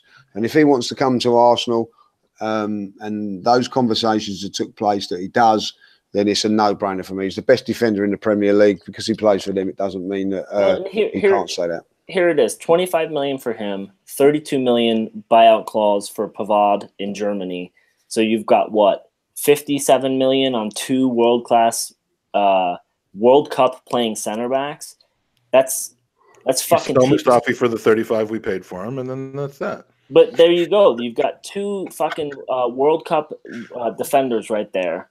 Can you return the guy? Is there a purchase business for us? So, and you could probably ship Mustafi 15 or 20. There you go. So I've just solved the crisis. You're welcome. Gooners, you're welcome. Dro the Gooner with a question that says, how do you feel, honestly, so don't lie to our fucking asses, how do you feel about Ozil refusing to go on loan? If we assume that he's refused to go on loan, if we assume the team has tried to put him on loan, Andy has just passed away. Who in the fuck is trying to loan Mesut Ozil? Like, okay. Be nice. This guy watches our show. No. Listen, it's not something that he's obviously thought up. It's been something that's made the rounds. Mesut Ozil is one of the greatest number 10s the world has ever seen. We are not trying to send him out on loan. Clearly, there's some shit going on with him. Sending him on loan isn't one of those things. Anything to add to that? And also, if it's his prerogative. If he doesn't want to go on loan, he doesn't have to. Jenko didn't. No, he's got a contract, so I just don't see what sense of it would be in any shape or form that would want to go on loan. There's as Andy says, there's a problem, and we all know there's a problem. It's going to end. Look, there was a problem with Pogba and Mourinho. We all know that, right? It was only going to end one way, either Mourinho or Pogba. It ended with Mourinho. And now look at what he's doing now. You know what I mean? And if you look at that, it's a disgrace, if I'll be honest. And Mesut Ozil is in dispute. I don't know what way to say it with the manager. There's only going to be one winner on this, and this will be Emery. And I'm going to back the manager 100% on it. Like if it's his call. As Andy says, there's no denying Mesut Ozil's talent. There's no denying it. But if the manager doesn't like you, it doesn't mean to say you're not a good player. By the way, it's just that he just doesn't fit into his system. Doesn't think that he's the player for him. That can happen in football. One manager loves you and the next manager don't, and that's football. And I'm afraid that it can be a tough business, but. It is a tough business, but you get paid very well in it. So I don't think it's the end of it. Listen, Ozil is an Arsene Wenger player, and he is the work of him and Ivan, right? And we all get that. And as Lee just said, how do we now get Ozil to work into Unai's system? There's clearly a butting of heads. Unai has come out in the press and said multiple times he's an Arsenal player, and we're going to figure out how to make this work. Something's going on, Mike. Maybe he does have this injury. I don't know. But I'm going to take the stance that I have on Ramsey, that we all took on Sanchez. How is Ozil representing himself on and off the pitch? And after today's win, he was nothing but congratulatory, saying that he was not playing because of having an injury. I'm taking that as word. Right? We've had the manager come out now and say he's injured. The players coming out saying he's injured. All these loan bullshit stories coming up is false. Ornstein did come out on BBC and said, hey, there were regrets about Ozil. Yeah, there were regrets. You paid him £350,000 a week, and then 80 days later, the fucking manager who gave him that money left. There's regrets. People, I'm sure a lot of people around that board are thinking, well, that's money we could be spending elsewhere. I get that. But at the end of the day, he's an Arsenal player. The money to us means nothing. We want to see performance on the pitch, and we're going to see it. We just got to figure out how we see it, right? And Ozil's the type of player where you need to build a team around him. We're not going to do that. So we got to figure out how we put him in the system. But I'm sorry, but when we talk, or how we get rid of him. And how do we get rid of him? So maybe we get rid of him by paying £100,000 of his wages each month until the end of his contract, and we save $250. Maybe that's it. Or Ozil's turning 30. Maybe he's losing a leg, and we turn around and we say, we need a squad of players who can come onto the pitch and make a difference. Maybe he's now that player. Is he worth $350 as that player? Fuck no, he's not. But at this point, we've got to stop this merry-go-round of how bad Ozil is. Because for every argument that Ozil's a terrible player, we keep hearing how and the reason I wanted Lee Judges and Gunnar on today was because I've been giving Gunnar a little bit of shit about Aubameyang because he keeps complaining about how many opportunities he misses. So I'm like, we'll sell him then. Well, we would never do that. He's too good. Well, stop complaining about those chances because that's what a striker does, right? So it's like we just need to get off this merry-go-round of the Ozil chain and just kind of take it for what it is. He's a player right now who is hurt. And when he's not hurt, we want him to be in the team and play really well. If he has a shit match, we give him stick. But let's support him while he's got the crest on. Yeah, I mean, my issue with him has never been that he's a shit player. It's too much drama. There's too much. Do you know what? It's a big worry. He's a big worry. Well, not a big worry. I think when he gets these injuries like that now, it takes away all the pressure off the team, the debates and everything. Like, you know, when he comes back into the team, it puts, I think, the pressure on the team, it puts pressure on the manager, it puts pressure on the fans. Start arguing. No one's talking about Mesut Ozil today because it was about the game, and because he's injured. He's a brand. Yeah, so when he's on the pitch, the brand is on the pitch. Yeah, so whether he's injured or not, it's immaterial at this moment in time. It's not about. And I agree with Andy. Let's hope that he is injured. And for me, you know, I hate this thing. Every time Arsenal play, we miss Ozil or we didn't miss Ozil. You know, we've got to move on from that, like, you know.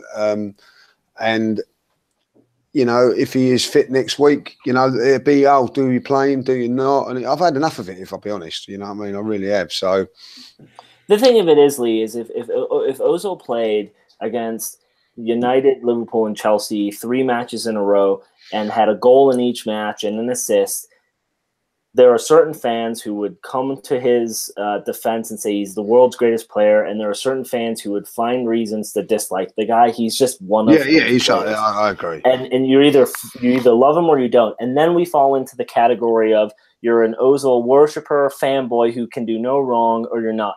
I love the guy. I love the player. I love the fact that he's on Arsenal. Has he been dog shit the last 2 seasons? For the most part, yes. Right? Yeah. We got to figure out how we create the non-dog shit Ozil that we've all come to love. And I think that opportunity is gone. In my opinion, I don't disagree. That would be nice. You know, because what if Mike, if he played every match the rest of the season and got a goal and assist in all the big matches, the ones that mattered, and when we were down, he pulled the team back. Your opinion would change, right? So it's like, who knows? We're not at that point where he's dead and gone, right? He's not an Alexis Sanchez, but it's not looking good for him. But there are regrets. Like, we should never have paid him £350,000 a week. But at the moment and at the time, it made sense. It made sense because our club was in turmoil. Now we look at it with this new manager. Unai's probably thinking, well, that's money I could have spent elsewhere. So it's a headache for him. And as Karen points out, a lot of what contributes to the whole thing is coming from the media, because they take our turmoil as a fan base and exploit it for their personal gain. Which didn't you hear the commentators in today's game? To Karen's point, it was all 4-1 win, but it wasn't convincing. This was like an ugly win, and they didn't deserve it. Well, you wouldn't be saying that if it was Tottenham or City. You want to talk about people biting in WhatsApp chat rooms? Arsenal fans bite. I mean, we are a lake full of fish. Because for the last 7 seasons, we've been a fan base that you could throw it in the pond and we would all go to get food. I mean, we're biting like crazy. By the way, I've never fished before, so I don't know if not. You know, and like I haven't met Claude, but obviously I'm in groups with him. He is the most negative Arsenal fan I've ever met, and he bites at things that he shouldn't. And there are one-offs, and I feel bad because people will take his sound bites and they run with them, and then he gets down on it, and he shouldn't, right? He's a fan that loves the club. Then you talk to him at the pub where there's no microphones and there's no. And he's a completely different person. Like the other day, behind the curtain, he was coming in and he goes, "We haven't improved, none of blah blah blah." And he went in and Lee Gunner came in and said, "Why, Claude? We've got more away wins than we did. We're in better position." And Claude, for the most part, put his hands up and went, "You're right. Actually, it is a little bit better than I thought." So it's just, we're a club right now that we're a soundbite club. Like, and Ozil being a brand and as big of a footballer as he is, that's part of the problem, Mike. Yeah. The guy's got more followers on Instagram, and I'm not saying this is a diss. He probably has more followers than Tottenham and Liverpool combined. Like, when you get to that big of a player, you have a problem when he's not in your team every week and he's not performing as we know he can.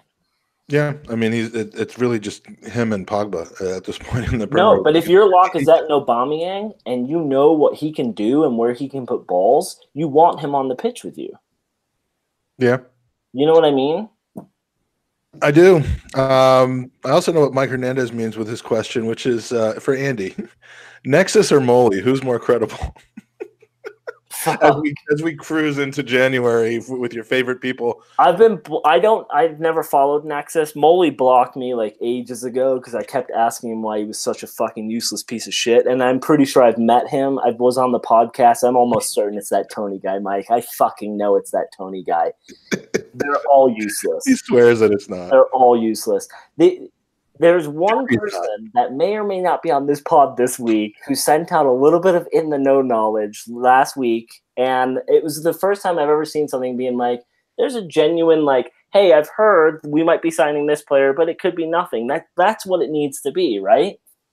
Was it Allegri? Was it Allegri? No. He's on the pod today. I don't want to name names, but... all right. So you're not going to judge which of the two are more credible? Knowing that Moley's a 14-year-old in his mom's living room tweeting, I'll go with Nexus. He's not even old enough to be in the basement by himself. He's in the living room. They don't have basements in England. England. That's all right. Declan Rice, though, really? Do you think it's going to happen? No. Okay. He's just signed a new contract. But I did say someone else, didn't I? Yeah, but who did you say? He plays for West Ham. Yeah, what was his name? Reece Oxford. Reece Oxford, that's right. I think that'd actually be an okay signing. That kid was playing from 16, I think. In the There's a little. It was just someone that I know from West Ham said something. Swap deal with Sam and Nasri? It could be. I don't know. He said that it could be saying in it, but I don't know if you hear these things and if they're true or not true. I don't know. I don't claim to be an in-the-know person. No. I didn't mean that around hospitality today.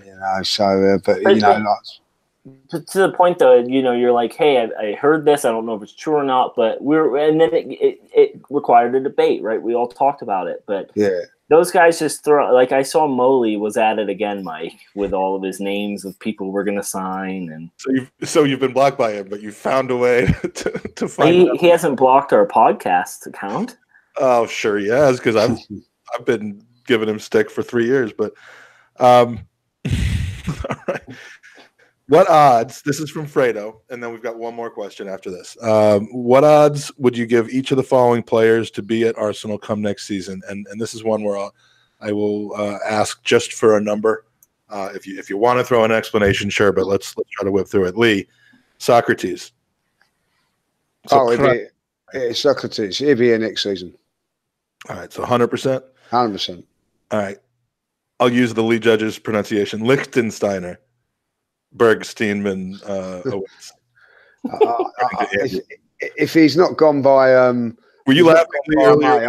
I'll be driving him somewhere like that. I mean, so definitely 100% will not be at the club next season. Nope. But I will say that unless there's a coaching role for him, because as I say, I feel that he could go into that category. I mean, he couldn't. I mean, he could slot in for Steve Bold right away, I think. Yeah, and then we put Boldio back on the pitch as the player coach. Yeah, I would say that maybe on the coaching thing, but as a player, no percentage. Okay. Monreal. That's an interesting one. Ooh. 50-50. I think he's gone in the summer. Yeah. He's so sad. But why are we not looking at this Kieran Tyranny up in well, we might be. We don't Celtic. know. We don't know. 21-year-old left back. I think he's Scottish. I just have a friend who's a big Celtic supporter who's absolutely in love with him. Yeah, it's a difficult one that from Monreal. I think that if I could get someone in younger, 50-50. What do you reckon, Andy? 50-50. I would say 50-50. How old is Monreal? He's in his 30s now. Yeah, because he's not rebounding with these injuries as quickly as a young lad would. So I'm thinking that, he's 32. I think he's gone in the summer. Yeah, I wouldn't argue that. I hate to say it, but I think that's probably true. I think out of the current defenders, Only Bellerin and Socrates are here at the end of the next the summer transfer window. Yeah, I'm going to go along with that. So the next one, Mustafi, he's gone, 100%. You think we'll sell him over the summer? Yeah. What do you think? What will we get for him? 15 to 22. We'll have to pay. We'll have to pay the other team. 15 to 22. That's what I meant, Mike. Yeah, you said 15. That was the old joke about Theo Walcott. No, when Arsenal said we have no money, it's because we actually have to pay the clubs to get rid of these players, and then we have to pay for more players. We'll loan him out until his contract goes out. I can't see us getting much of a fee for him. We had Theo Walcott on a deal where there was like a swap deal. If we threw in Theo Walcott, we had to pay more money in the swap deal. Throwing a player and cash. Harsh. All right, El Neni. The ultimate squad player, but moved to number 4. Doesn't get enough games, does he? For me, doesn't. No. You know what I mean? So I think why did he get the 4 shirt? Well, he signed a new contract, and he's hardly played. He's never let us down, but didn't he sign a new contract after Emery though? No, yeah. So yeah, I think he stays, Mike. I think that El Nini is one of those players who doesn't mind getting relatively little playing time. I think he's wages. I wouldn't. He's not on huge wages. He is that out and out squad player. If he comes in, you know you're going to get a solid player. I think he's a stalemate in the Egypt team, so I don't think he's desperate to get playing time. Where it's like a Lacazette needs to like keep fighting for France. I think Egypt are just going to call him every time, being like, "You're in the squads, just come on over." So I think he stays a couple seasons. Yeah, I mean, I think he is definitely a stalemate in the Egypt team. You know what I meant, you couldn't. I was gonna let it go. I couldn't. You can't let it go though. I can't. I'm physically unable. Yeah, I mean, the question isn't is he good enough to be playing for Arsenal on a regular basis? It's will he be here next season? And I think he's the prototype of somebody who we need on the bench every game, not in the lineup every game, but on the bench every game. Mkhitaryan is another good one. It's a really good one. I think he stays. Stays, yeah. Again, because you can't get rid of him. Is there anyone that we can get rid of that you without paying that you would get rid of without driving him to the other team? Well, right, Chambers. What club did Mkhitaryan play for? So he was with Dortmund, but before then he was with Shakhtar. Shakhtar. So they might end up fantastic for Shakhtar. Yeah, you kind of think of like would he go back home? And for him, home, for him, home was pure Armenia. And then he played for Metallurg D in Ukraine and then Shakhtar. But maybe he goes back to Shakhtar. I mean, they've got money. They're using the Champions League. They'd probably give us 20 for him. Didn't Eduardo go back to Shakhtar also? Yeah, I think he did. After a couple places after us. All right. Well, I don't think that's what he wants to do, but he would probably still have some value. Chambers, does he come back to Arsenal and bolt? They don't just let him go in the summer. Nah, signed a new contract in the summer. There must be a reason why he signed that. See, I think he's gone. I just can't comprehend how he's not getting time at Fulham. He's playing all the time for Fulham. Been playing. He didn't play today because he's not allowed to, but he's played every game. Today I understood the reason why, but I mean, he's been playing holding midfield player. Look, there's a Fulham fan who says he's playing really, really well. Oh, has he? Okay, I honestly didn't. This season he's played 12 times with 2 substitute appearances for a combined 1,100 minutes. Yeah, I was hoping to see him when I went to a Fulham game last month. Yeah, he's played. I think he's played every game under Ranieri in midfield. Well, that's more likely. When you get a new coach in, he starts switching up a little bit. Yeah, I mean, as Lee said, since essentially since September, he's been playing as a center mid. All right. Well, he's always had that. Every match in December, he's played 90 minutes. Well, then sell Torreira, right, Lee, and bring him back. And the last one is Mesut Ozil. I don't think we've talked about it, but we haven't said whether you actually believe he'll be gone in the summer or not. So what are the odds?